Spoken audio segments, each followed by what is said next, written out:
Hey garden friends, I really want to be out in the garden and not staring at my plant shelves, but I am grateful for all these plants that I have growing here behind me, and I'm making plans right now for how to get them out in the garden sooner than later. In fact, this whole shelf right here is full of all my cool season brassicas, including lots of cauliflower, lots of cabbage, and lots of broccoli.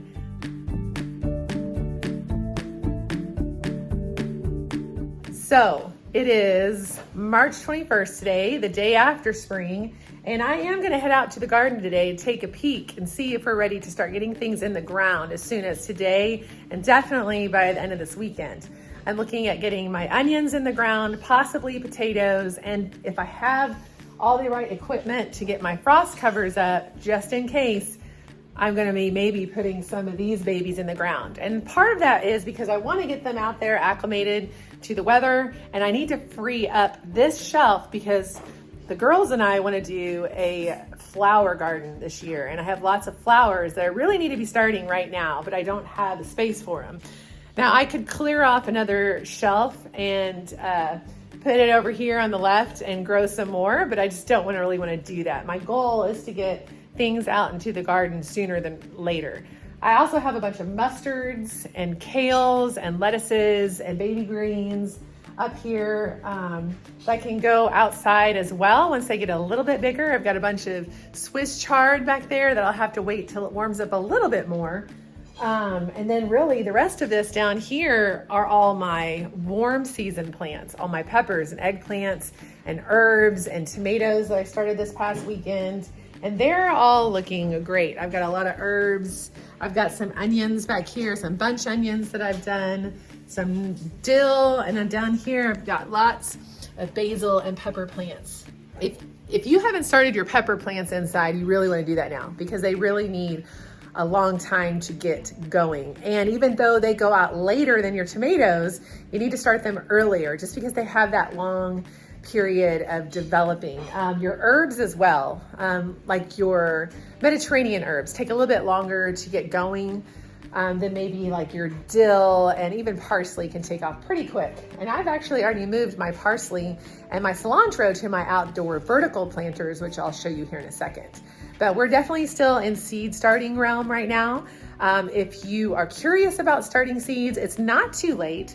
You can start seeds really through April and even into May. I've done that successfully and still had some plants produce a lot of fruit. I don't recommend it, but you actually can do that and still get a harvest from plants started during those months. You just want to be aware of what you can start when, and I will post some links in the description to tell you where to go.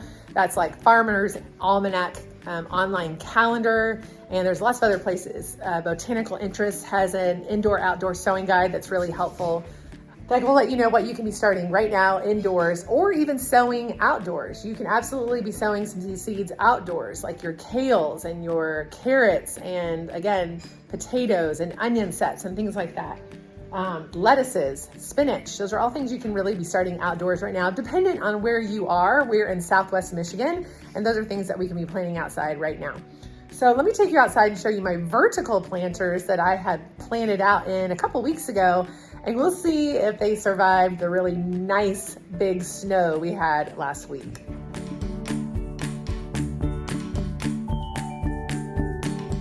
Okay, I'm out here on my back patio with my vertical Greenstalk planters that I bought last year, and there's a whole video on my channel. I'm trying to think where I put it, maybe tutorials, that shows me putting this together for the first time and even putting plants in it. These things are great for lots of reasons, but especially if you're short on space.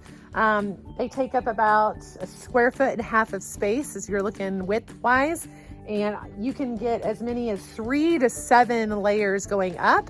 They now have different variations on the Greenstalk where you can have shallow planters for like lettuces and greens, or your deeper planters where you could even grow tomatoes and beans and peas in. Those are actually great things that you can use these planters for.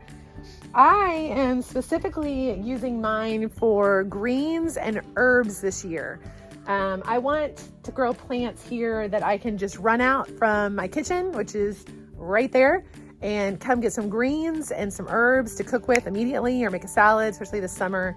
I want them right here. Now, I'll be out in the garden plenty, but this is just sort of an experiment. I didn't really utilize these to their fullest last year when I had them planted. And I think number one, because I didn't have them as accessible as I do now. I had them behind me on this patio, which doesn't seem that much further away, but they were enough out of sight, out of mind that I didn't utilize them. So I'm looking here and I actually am really surprised at how many plants survived the really heavy snow that we had this past week. Temperatures got down into the low 20s, if not below. And I'm seeing lots of things still green, yay! So I'm seeing my kale and I'm seeing celery. Now some of these little celery plants were pretty small, so I think they took a beating, but I'm still seeing some live green in here, which tells me they're still trying to pull through. So the celery is pulled through, some parsley is pulling through. I really am surprised that the celery has done so well. It looks like I lost my savory, which, you know, again, this was sort of experimental, just kind of seeing what I could get away with. But there's a lot that is still growing, and I've planted some lettuce seeds in here and spinach seeds, so those can still pop up and do something. Over here, I planted a bunch of different lettuces and baby greens, and they look like they took a beating. Some of these look like they might pull through. Let me just flip around and show you what I'm looking at. So I've got a lot of spinaches. Actually, these are the butter crunch lettuce that I'm looking at. These up here were kind of poorly when I planted them out, and you can see they're looking a little worse for the wear, but they might pull through. These were the baby greens that I actually planted indoors in January, and I was just trying to get them outside to see if I could get them to pull through because they weren't looking great inside. And some of them are making it. Some of them are really still spreading out their green, so we'll see if we get anything from them. I've got some baby kales here. These are the butter crunch, which do really well in frost. I had a bunch of butter crunch lettuces planted in the garden in the fall, and they really handled and tolerated a really heavy frost really well. I was really surprised. I think we're still doing butter crunch here. Down here is my cilantro. You can see that it has pulled through. This is all cilantro. Cilantro really likes cooler weather and does really well. More butter crunch here. These are these my cilantros too? Cilantro, parsley, cilantro. And my spinach seedlings actually look great. They don't even look like they were affected one bit. This is the long-standing Bloomsdale spinach. I've got a little seedling here that's trying to lose its seed cap. These will really pull through, and some kale down here. These are plants from last year. So yeah, I'm probably gonna have to come out and plant some more seeds, but for the most part, I would say these guys handled the frost really well.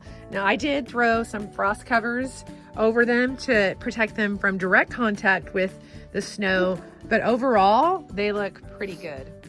So yeah, you really can get away with a lot. And even when it's still really cold outside, now, like I said, you might have to provide them some protection with like a frost cloth or frost cover, or even just like smaller plants that you can put like a plastic milk jug.